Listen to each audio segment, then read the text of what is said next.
Would you be in favor of direct monetary payments to black Americans who are descendants of slaves? Can I tell you why I'm frustrated and disappointed by this reparation conversation? It's because it's being reduced to just a box to check on a presidential list, when this is so much more of a serious conversation. So do I support legislation that is race conscious about balancing the economic scales? Not only do I support it, but I have legislation that actually does it.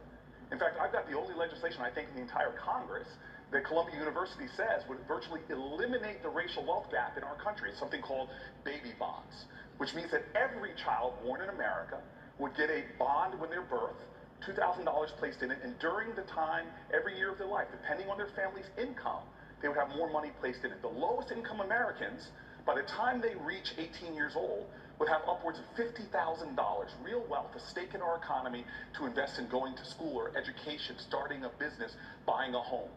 And so the ideas I'm bringing to the table with very much conscious towards closing racial gaps is there, but let me go further than that, and this is one of the things that frustrates me about this conversation. Since slavery in this country, our nation's original sin, we have had overt policies fueled by white supremacy and racism that have been oppressing African Americans economically, but it didn't stop with slavery. Reconstruction period, it went even beyond the Reconstruction period to the Jim Crow period. Many of the best ideas we've had in America that have ushered millions of Americans into the middle class, blacks were systematically excluded, from the GI Bill to even Social Security is written to try to exclude the professions that African Americans were in.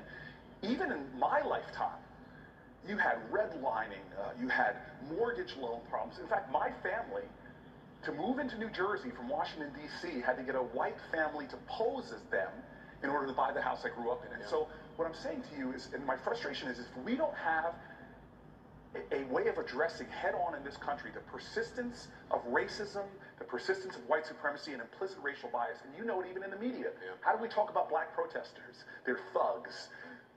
You see it in our politics, Willie Horton and welfare queens, these tired tropes that still show up and that allow things to happen like mass incarceration, which has implicit racial bias in our criminal justice system that hurts blacks. So I want to make sure that we are dealing with the problem. That's why I support H.R. 40, which is a bill in the House that would bring together the best minds in America to deal with this issue. Not only trying to right economic scales from past harms, but to make sure we are a country that creates a more beloved community where all dignity and humanity is affirmed of every single person in our country. It's a complicated question, and exactly what are reparations, and I think that's right in the conversation. So we're going to move on to get more questions in now.